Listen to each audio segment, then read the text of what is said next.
Bismillahirrahmanirrahim.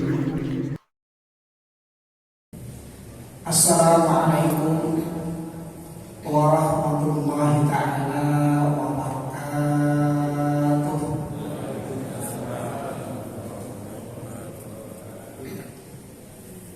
Bismillahirrahmanirrahim. Alhamdulillahilladzi hadana li hadza wa ma kunna linahtadiya laula an hadana Allah. Wassalatu wassalamu ala rasulillah sayyidina wa maulana Muhammadin sallallahu alaihi wasallam ibni Abdillah wa ala alihi wa sahbihi wa mawalah.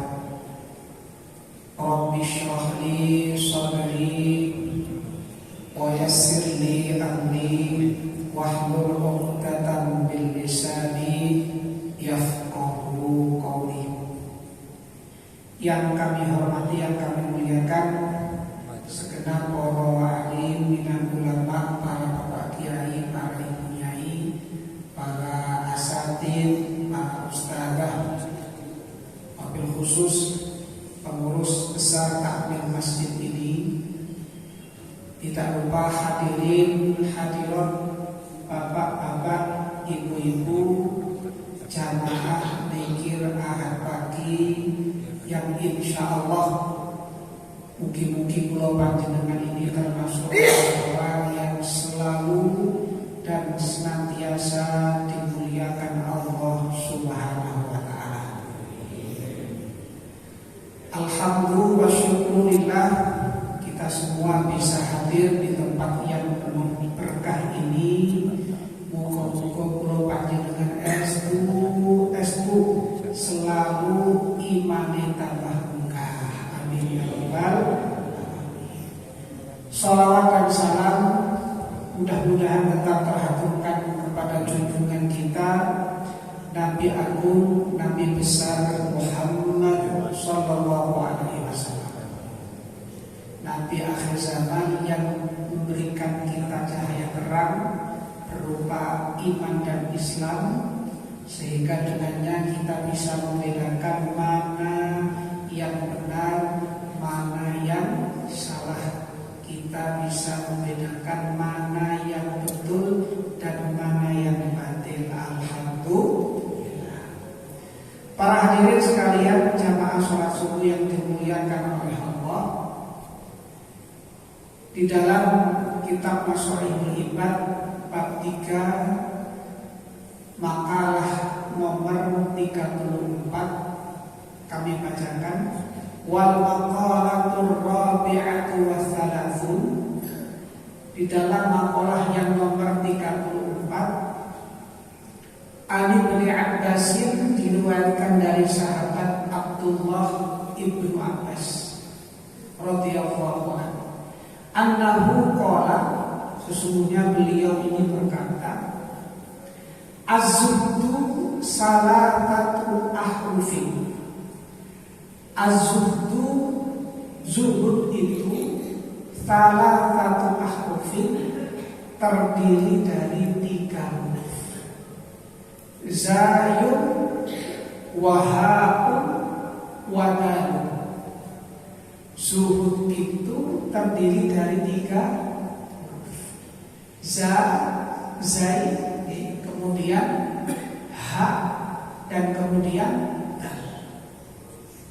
Para hadirin sekalian, penting untuk kita ketahui bersama, di zaman modern ini, sebenarnya kapanpun zaman itu ada, kita itu wajib punya sifat zuhud. Zuhud itu apa para hadirin?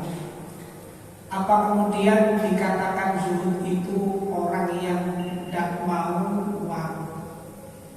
Apa kemudian dikatakan zuhud itu orang yang tidak punya harta? Apa dikatakan zuhud itu orang yang, mohon maaf, pakaiannya copak-caping, penampilannya lusuh, gak karu-karuan? melakukan zuhud.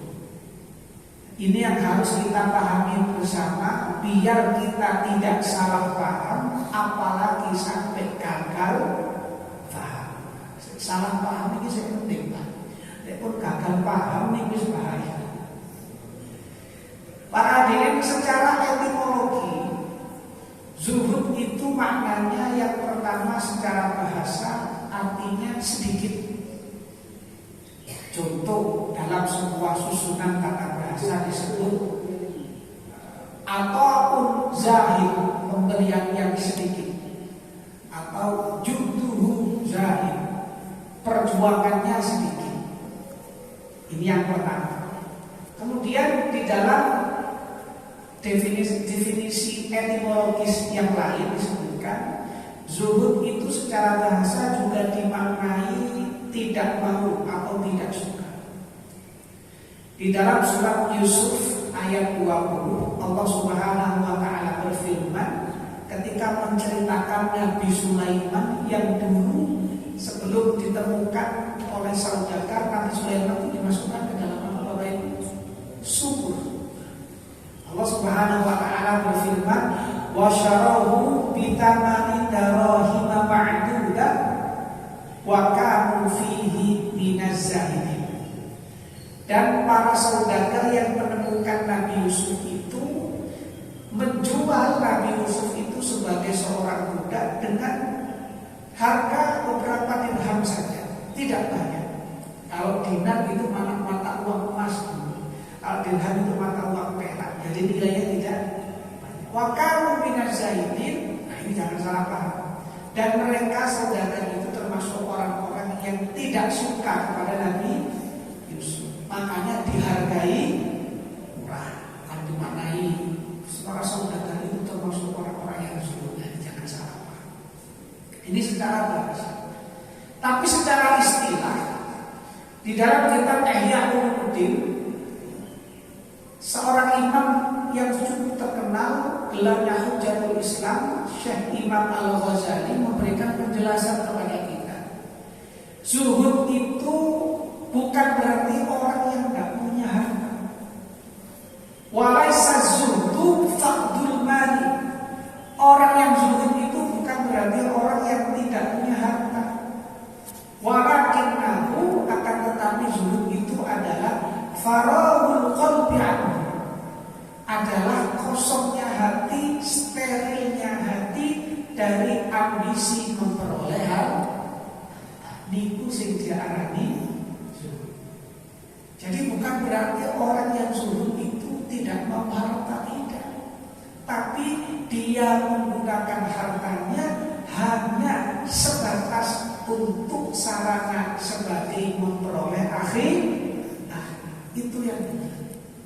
Jadi kalau bahasa kula dengan wong sing zuhud itu hanya menaruh harta di genggaman tangan, bukan di genggaman hati.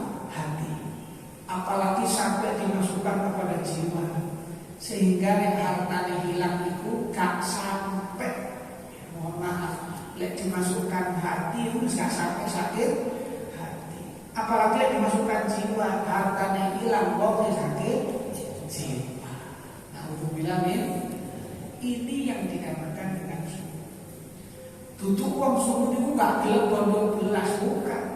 Hanya orang yang zuhud itu penampilannya tidak terlalu megah, biasa-biasa saja. Malah wong saya kata saat ini wong sugih itu penampilannya biasa-biasa saja. Betul loh betul. Kadang-kadang saya pak sedulur sugih melihatin, masya Allah. Kata loh betul. Semua diampun, pakai kendaraan mewah diampun, ini diampun, kemana-mana diampun. Padahal nggak. Semua sugih biasa-biasa saja. Nah, ini namanya bedanya punya dunia dan kedunya. Orang yang zuhud itu sama sekali tidak kedunya. Dunia ini hanya di genggaman tangan, tidak sampai masuk ke dalam hati. Oleh karenanya, menurut Abdullah Ibnu Abbas, karena zuhud ini 3 huruf, cirinya minimal 3, Yang pertama zayun. Zayun itu huruf Z. Apa maknanya? Zadun lil ma'ad, orang yang selalu mencari bekal untuk akhirat. Ini cirinya. Jadi orang yang zuhud itu selalu berlomba-lomba untuk mencari bekal akhirat. Kalau orangnya tidak punya, misalkan orang tidak mampu, kapan zuhud itu? Yus tinggal sregep ibadah makhluk sing suwi, sing sregep, sing istiqomah. Atau bisa berjuang dengan cara memberikan tenaga. Kalau orang punya ilmu, ya berjuang dengan ilmu. Kalau orang punya harta atau harta, berjuang dengan harta. Yang jelas orang itu selalu mengejar kepentingan akhirat. Makanya wong sing zuhud itu Bapak Ibu konsep selalu mengutamakan perjuangan akhirat. Ini penting untuk kita semua tahu, karena kita ini hidup di dunia berapa lama sih Bapak Ibu? Paling sulit kita tahu rata-rata. Ya, rata-rata antara umur seorang manusia, apalagi orang Indonesia, itu antara 60 sampai 70 tahun. Lebih dari itu wis bonus. Mulai Kanjeng Nabi 63 tahun. Ya umatnya Kanjeng Nabi ya sekitar itu umur. Itu aja. Umur beda lagi. Kalau bahasa kita umur, sebenarnya kalau istilah Al-Quran ada ajal, ada umur. Bedanya apa Bapak Ibu? Kalau ajal itu sudah tidak bisa bertambah. Saya ulangi, nek ajal kula panjenengan itu tidak mungkin bisa bertambah dan tidak bisa berkurang. Oleh karena dalam Al-Quran Allah Subhanahu wa taala berfirman, "Fa idza jaa ajaluhum la yastakhiruna sa'atan wa la yastaqdimun." Kalau orang itu ajalnya sudah tiba, gak akan sekalipun pernah mundur dan tidak akan sekalipun pernah maju. Gak akan maju, gak akan mundur. Kok yang maju? Gak mungkin. Terus wayai teko ya kan? Itu aja. Ibarat kalau saya umpamakan manusia, ajal itu ibarat ini Pak, gelas. Manusia ini gelas. Pulau mobil mati. Contoh saja ya. Jadi orang itu kadangnya ada yang gelasnya itu seperti ini, cangkir kecil. Ada orang itu gelasnya setengah-setengah, ukuran air 200 ml. Nah, itu gelasnya teh. Ada orang itu gelasnya jumbo, es teh jumbo. Itu tidak bisa bertambah. Tugas kita nggak mengisi ajal Bapak Ibu. Tugas kita adalah mengisi ajal dengan umur. Nah, umur itu sesuatu yang mengisi gelas itu. Ini namanya. Oleh karenanya, walaupun gelasnya ukurannya sekian, kita isi terus kebaikan, kita isi yang baik, kita isi amal yang baik, ketakwaan, bekal yang banyak menuju akhirat sampai luber-luber. Ini namanya umur. Makanya banyak orang yang menurut para alim itu ada yang umurnya panjang, ada yang ajalnya panjang, ada yang sedikit. Contoh Imam Syafi'i. Imam Syafi'i itu mayoritas imamnya orang Indonesia ya, kata Syafi'i. Itu umurnya berapa? Nggak sampai 60 tahun. 56, ada yang mengatakan 58 tahun. Nggak sampai 60. Tapi karangannya luar biasa. Menjadi ahli fikih, panutan umat Islam. Padahal umurnya nggak sampai 60. Betul nih? Banyak orang yang umurnya di atas 100 tahun tapi tidak punya manfaat bagi sesama. Betul? Nah, itu berarti ajalnya panjang tapi umurnya sedikit. Banyak orang itu ajalnya sedikit, ajalnya pendek tapi umurnya panjang. Tugas kita ini Bapak Ibu gak ngurusi ajal tapi ngurusi umur. Makanya sebar selalu kebaikan, menebar manfaat. sedekah yang banyak. Jadi orang yang selalu mementingkan perjuangan. Ini loh tugas dari panjenengan. Muga-muga umure panjang semua. Amin ya rabbal. Oleh karenanya apunten ajal itu menjadi rahasia, tidak diumumkan. Dan iya Bapak Ibu, kalau panjenengan ajalnya wis terus cepat, waduh, nggak akan mungkin ada dinamika kehidupan. Nah, contoh ajal umur Bapak A, misalkan, andaikan ajal itu urut ajal, wah enak Pak. Sing jenenge kowe iku kari-kari, kula wafi kene Pak. Sing jenenge disi-isi ten aini, aku mati disi, kan gak enak. Menjadi rahasia. Andaikan ajal itu sudah kita tahu, ya misalkan umurnya Bapak A, Bapak Fulan 63 tahun. Sekarang kebetulan sudah 62 tahun, punjul 11 bulan. Berarti nanti ini bulan. Andaikan sekarang sudah hari 62 tahun lebih 364 hari. Kapan nanti? Sesuk.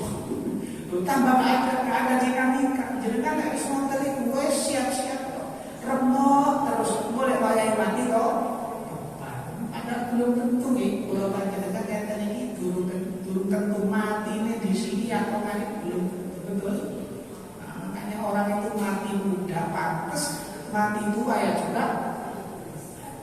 Coba ada orang baru lahir atau umur 30 hari bayi meninggal. Pantas loh. Jenengan diajak kajian, yuk, ayo sesuk kajian yang tak ikut. Soalnya bayinya meninggal dunia, mau aku kata kajian, jenazahnya kecil, boleh harus ketua, aku jenazahnya ketua enak. Malah lucu, makanya semua itu kan. Oleh karenanya, karena orang zuhud itu mementingkan akhirat, selalu orientasinya hidup ini untuk perjuangan akhirat. Makanya orang zuhud itu kalau berkata sedekah mempeng luar biasa itu cirinya. Dan banyak sahabat-sahabat kaya itu sedekahnya juga luar biasa banyak. Sahabat yang terkenal kaya siapa? Sahabat Utsman bin Affan. Bahkan kekayaannya di total ketika masa itu, belum masa sekarang, itu minimal 2,5 triliun rupiah. Punya 1000 unta. Sedekahnya juga pernah 100 unta. Jangan dikapus. Sahabat Utsman itu soke. Dunyane akeh dijamin masuk surga. Kulo panjenengan wis kapan surga. Yo gak dijamin masuk surga, melenti maksiat kan ya. Alhamdulillah nih. Oleh karenanya banyak sahabat-sahabat yang kaya. Contoh lagi gurunya Imam Syafi'i, Imam Malik. Memang awalnya Imam Syafi'i itu punya guru yang rata-rata termasuk golongan orang-orang miskin. Contoh sahabat Sufyan Ats-Tsauri, gurunya Imam Syafi'i. Kemudian Sufyan bin Uyainah. Ada seorang lagi gurunya beliau namanya Muslim bin Khalid Az-Zajjaj. Itu gurunya Imam Syafi'i. Rata-rata miskin semua. Tapi ketika belajar ke Imam Malik di Madinah, Imam Malik ini yang ngarang kitab Muwatta itu kayanya luar biasa. Nah, suatu ketika Imam Syafi'i itu gedeng kuno ya. Agak sentimen lah. Iki wong alim, tapi kok soge. Iki temenan ae. Tapi tetap karena Imam Syafi'i itu niat belajar semua ilmu Islam. Nah, sehingga kemudian ketika Imam Malik itu dawuh, wahai Imam Syafi'i, nggih guru, ilmuku sudah tak sampaikan semua. Jadi semua ilmuku sudah kamu pahami, kamu serap semua. Sekarang coba kamu cari ilmu kepada salah seorang guru sepuh di negeri Irak sana. Sebenarnya yang paling pas itu ke Imam Abu Hanifah. Tapi karena beliau sudah meninggal, ada seorang murid beliau namanya Muhammad bin Hasan As-Saibani. Kamu segera berangkat ke sana. Akhirnya di Madinah itu diantarkan ke Baqi. Tahu kan ini? Nah, Baqi hukum-hukum panjenengan bisa ziarah ke sana semua. Nah, Baqi itu kalau sekarang adalah makamnya para sahabat dan orang-orang tabi'in di sana. Dulu itu Baqi itu cor sana ini terminal. Gini yang kene ojek, tempat transportasi itu dulu Grab, Uber, dan lain sebagainya. Sekarang dulu seperti itu. Akhirnya Imam Malik berkata, wahai para sahabat atau para sahabat-sahabat, mungkin ada sebagian kalian kafilah yang mau berangkat ke Irak. Kami, wahai guru, ya tolong antarkan Imam Syafi'i ini, muridku ini untuk menemui seorang guru namanya, siapa namanya? Siapa? Ayo sekali. Siapa? Hasan bin Utsman. Muridnya Imam Abu Hanifah. Dia sekarang ditemui, diangkat berangkat di samping luar biasa. Kalau saya tak sama guru, sekarang aku bisa ini untuk menghadap Muslim bin Hasan, Muhammad bin Hasan As-Syaibani. Nah, berangkat ke Irak, ternyata sahabat gurunya ini Muhammad bin Hasan As-Syaibani ini luwih sugih ketimbang Imam Malik. Bahkan dikisahkan beliau ini ngitung duit ngarepe di rumahnya di meja diuncang-uncang duit itu duit pakai. Itu tambah sentimen. Misalnya ini model saya kok kayak ini diuncang-uncang. Akhirnya beliau ini tanya, siapa? Ya gurunya itu belum sampai tanya kepada Imam Syafi'i, belum sampai protes, gurunya bertanya, wahai Imam Syafi'i, nggih kanjeng guru, kenapa kamu lihat saya seperti ini? Saya nggak boleh jadi orang kaya, menang. Imam Syafi'i itu menang. Dia tidak bisa menjawab atau sungkan mau menjawab. Ditanyakan lagi, kalau begitu, andaikan uang ini saya kasihkan orang yang fasik, orang ahli maksiat, dibelanjakan untuk maksiat, minum-minuman, mencuri zina dan lain sebagainya, kamu rela? Ya jangan, bukan rela, walaupun kaki jenengan boleh suci. Andaikan, ini akhirnya menjadi sebuah statement, pandangan dari Imam Syafi'i. Kalau kamu melarang melarang orang soleh untuk kaya, maka kamu berarti mendukung orang fasik untuk kaya. Artinya apa? Kalau orang fasik itu kekayaannya digunakan maksiat, justru sebaliknya orang yang soleh itu kekayaannya digunakan untuk ibadah. Ini loh Pak maksudnya. Maka kalau panjenengan yang merasa sedang punya harta, disyukuri alhamdulillah, asalkan harta itu kita tetap sering-sering distribusikan untuk kepentingan agama. Lah bagi yang tidak terlalu punya harta, sedekah sama ini disyukuri, tambah mudah untuk zuhud. Karena sih disombongi apa sekalipun gak sesuatu. Maka penting untuk kita ketahui, zuhud itu bukan berarti orang yang tidak mau demi dunia. Ini yang pertama. Kemudian yang kedua, hak itu apa? Kata Abdullah bin Abbas, hudan lidin. Hak itu artinya orang yang selalu mengutamakan petunjuk agama. Orang yang zuhud itu wajib menjadi orang yang agamis. Orang yang agamis itu orang yang orientasi hidupnya adalah perjuangan agama. Ini penting. Makanya kamu coba diilik-ilik, jangan diam. Nasihati bapak ibu kita dulu, kakek-kakek kita dulu, betul. Dadi yo opo ae sing penting duwe iman, betul nggih? Misalkan jadi pejabat, jadilah pejabat yang punya iman, yang agamanya kuat. Karena orang yang betul-betul asli dicap baik itu ya orang yang agamanya baik. Makanya kok sebaliknya orang yang dikatakan baik tapi agamanya tidak baik, tidak religius atau tidak patuh terhadap agama, itu baik tapi baik palsu. Saya ulangi, orang kok disebut baik, disebut mulia tapi nggak punya agama, bejat agamanya, bejat akhlaknya, maka itu dikatakan baik tapi baik yang palsu. Padahal di dunia ini yang laku semua rata-rata yang asli betul nggih? Nggih, KTP, surat KTP asli. Ijazah surat ijazah asli. Surat tanah sing asli. Apa maneh? BPKB asli. Itu yang laku semua yang asli. Kecuali ada yang palsu dan hanya laku yang palsu. Contoh gigi palsu. Itu sing palsu. Tidak ada gigi asli selaku jarang.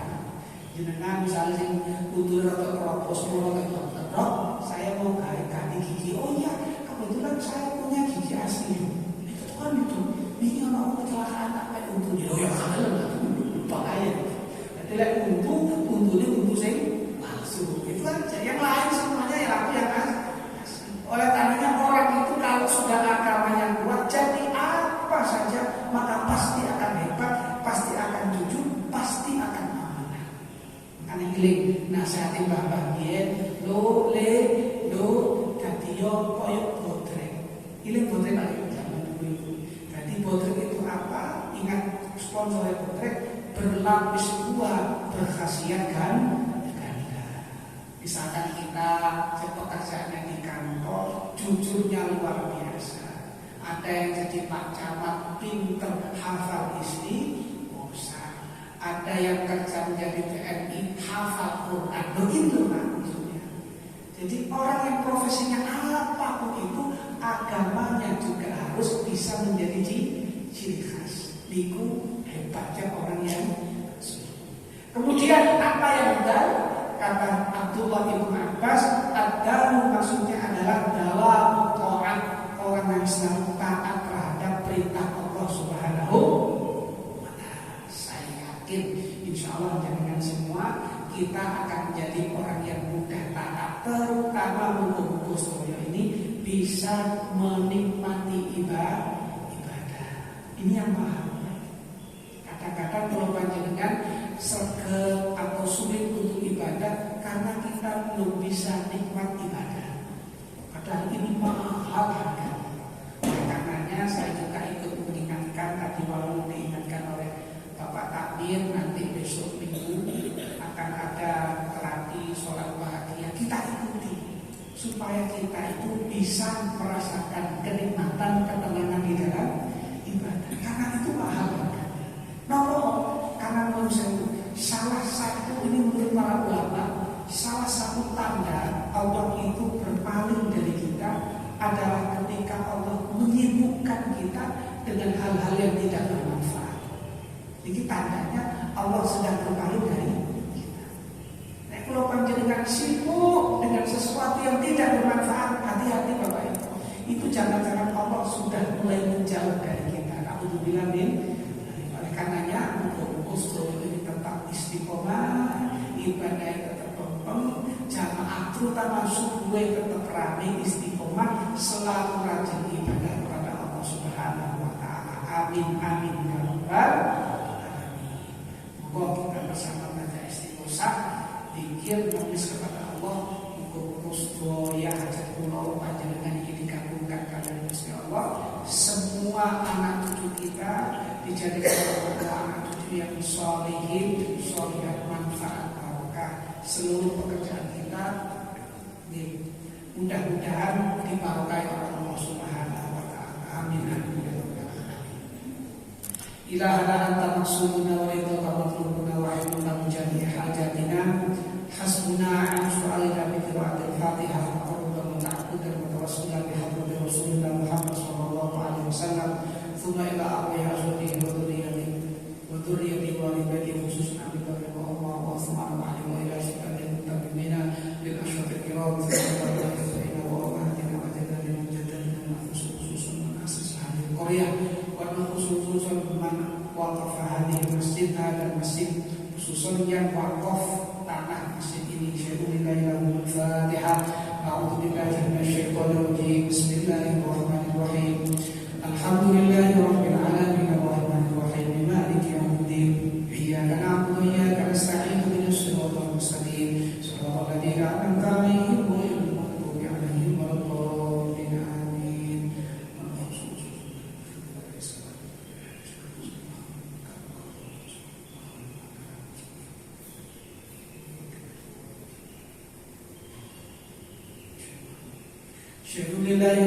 Al-Fatihah. A'udzubillahi minasyaitonir rajim. Bismillahirrahmanirrahim. Alhamdulillahirabbil alamin arrahmanir rahim maliki yaumiddin. Iyyaka na'budu wa iyyaka nasta'in ihdinas siratal mustaqim siratal ladzina an'amta 'alaihim ghairil maghdubi 'alaihim waladdallin. Amin. Wa khususan almarhum Bapak Haji Fathur Rahman, khususan almarhumah Ibu Hajah Khadijah Riwajati, khususan Ananda Kenza Ashar Al-Fatah almarhum Syekhul Hilal Al-Fatihah. A'udzubillahi minasyaitonir rajim. Bismillahirrahmanirrahim. Alhamdulillahirabbil alamin arrahmanir rahim maliki yaumiddin. Iyyaka na'budu wa iyyaka nasta'in ihdinas siratal mustaqim siratal ladzina an'amta 'alaihim ghairil maghdubi 'alaihim waladdallin. Amin. Wa liqada'i hajatin aw hajatikum min hawaijid dunya wal akhirah, khususan hajat kita semua, mudah-mudahan semua dikabulkan oleh Allah Subhanahu wa taala. Al-Fatihah. A'udzubillahi minasyaitonir rajim. Bismillahirrahmanirrahim. Alhamdulillahirabbil alamin arrahmanir rahim maliki yaumiddin. Iyyaka na'budu wa iyyaka nasta'in ihdinas siratal mustaqim siratal ladzina an'amta 'alaihim ghairil maghdubi 'alaihim waladdallin. Amin. Nas'aluka ridhaka wal jannah wa na'udzu bika min sakhatika wan nar. Astaghfirullahaladzim, astaghfirullahaladzim, astaghfirullahaladzim, astaghfirullahaladzim, astaghfirullahaladzim, astaghfirullahaladzim, astaghfirullahaladzim. Allahumma shalli ala sayyidina Muhammad, Allahumma shalli ala sayyidina Muhammad, Allahumma shalli ala sayyidina Muhammad, Allahumma shalli ala sayyidina Muhammad, Allahumma shalli ala sayyidina Muhammad, Allahumma shalli ala sayyidina Muhammad, Allahumma shalli ala sayyidina Muhammad. La hawla wa la quwwata illa billahil aliyyil azim. La hawla wa la quwwata illa billahil aliyyil azim. La hawla wa la quwwata illa billahil aliyyil azim. La hawla wa la quwwata illa billahil aliyyil azim. La hawla wa la quwwata illa billahil aliyyil azim. Hasbunallah wa ni'mal wakil. Hasbunallah wa ni'mal wakil.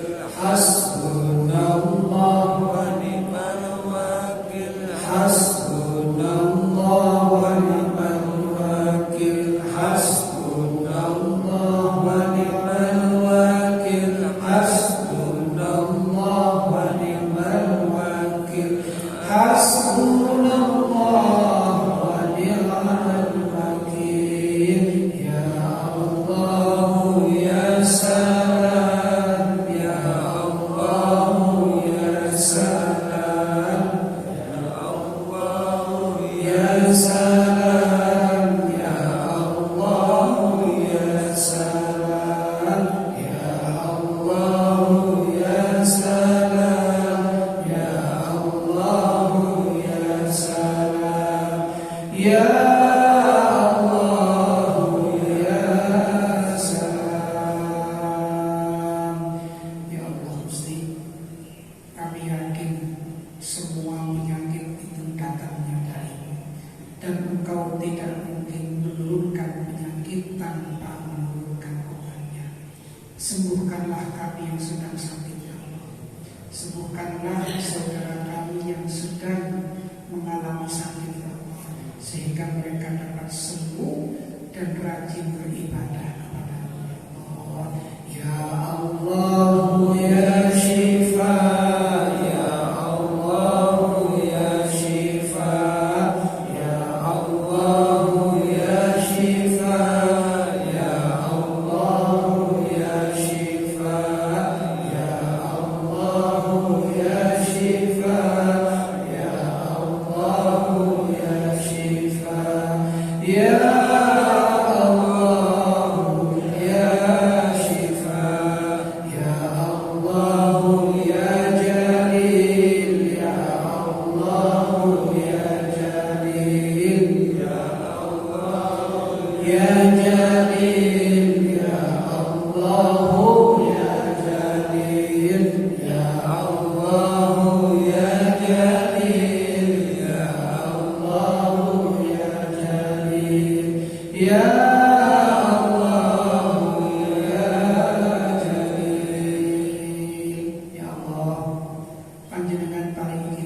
Sabar melaksanakan perintah panjenengan, sabar menjauhi larangan panjenengan, dan sabar menghadapi cobaan dari panjenengan, ya Allah.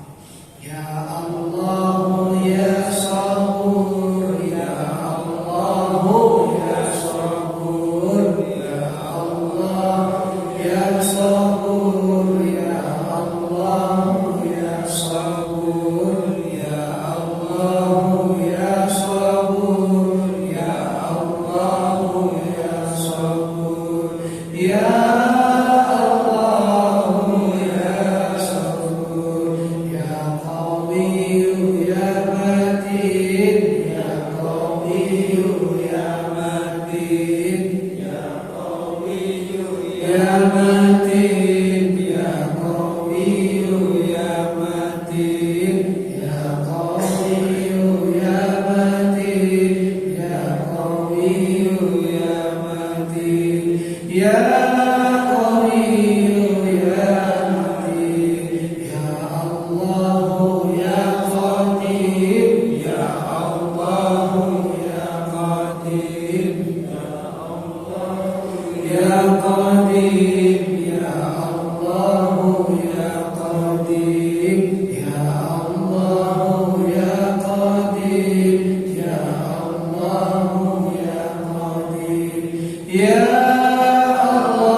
berikanlah kami rezeki yang lancar, ya Allah.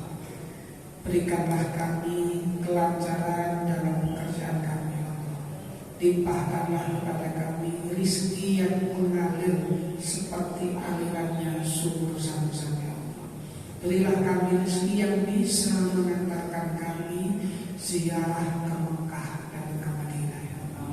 Ya Fattahu ya Razzaq, ya Fattahu ya Razzaq, ya Fattahu ya Razzaq, ya Fattahu ya Razzaq, ya Fattahu ya Razzaq, ya Fattahu ya Razzaq, ya Fattahu ya Razzaq, ya Fattahu ya Razzaq, ya Fattahu ya Razzaq, ya Mubdi'u ya Khaliq, ya Mubdi'u ya Khaliq, ya Mubdi'u ya Khaliq, ya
Selamatkanlah hidup kami, ya Allah.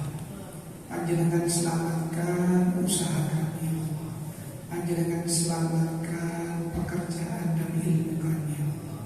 Panjenengan selamatkan anak turun kami ya Allah.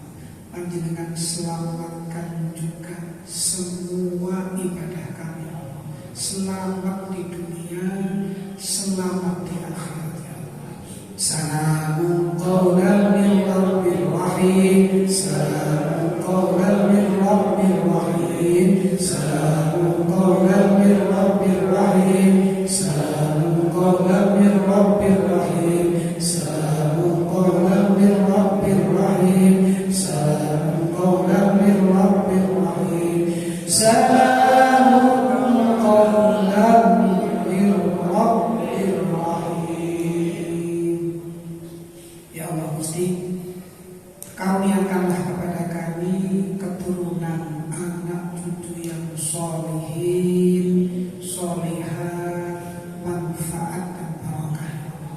Jadikan anak cucu kami ya Allah, Panjenengan paringi cerdas akalnya, cerdas hatinya, santun akhlaknya ya Allah. Dan Panjenengan jadikan anak turun cucu kami ya Allah, anak turun cucu yang selalu bisa menjadi qurratu a'yun, yang bisa menyejukkan, menyenangkan hati orang tuanya. Ya Allah, jadikan seluruh anak cucu kami ya Allah kelak pemimpin yang amanah di masa depan ya Allah. Rabbi habli minas sholihin, Rabbi habli minas sholihin, Rabbi habli minas sholihin, Rabbi habli minas sholihin, Rabbi habli minas sholihin, Rabbi habli minas sholihin, Rabbi habli minas sholihin. Inna fatahna laka fathan mubina, inna fatahna laka fathan mubina, inna fatahna laka fathan mubina, inna fatahna laka fathan mubina, inna fatahna laka fathan mubina, inna fatahna laka fathan mubina, inna fatahna laka fathan mubina. Rabbana atina fid dunya hasanah wa fil akhirati hasanah wa qina adzabannar. Rabbana atina fid dunya hasanah wa fil akhirati hasanah wa qina adzabannar. Rabbana atina fid dunya hasanah wa fil akhirati hasanah wa qina adzabannar. Rabbana atina fid dunya hasanah wa fil akhirati hasanah wa qina adzabannar. Subhanallah wa bihamdihi, subhanallahil azim, subhanallah wa bihamdihi, subhanallahil azim, subhanallah wa bihamdihi, subhanallahil azim. La ilaha illallah, la ilaha illallah, la ilaha illallah, la ilaha illallah, la ilaha illallah, la ilaha illallah, Muhammadur Rasulullah. Al-Fatihah.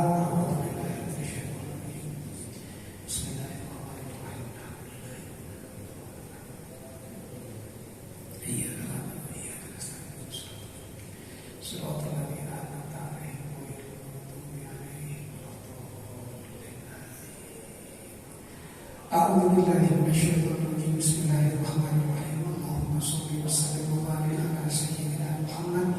Walhamdulillahirabbil alamin. Hamdan yuwafi ni'amahu wa yukafi mazidah. Ya Rabbana lakal hamdu kama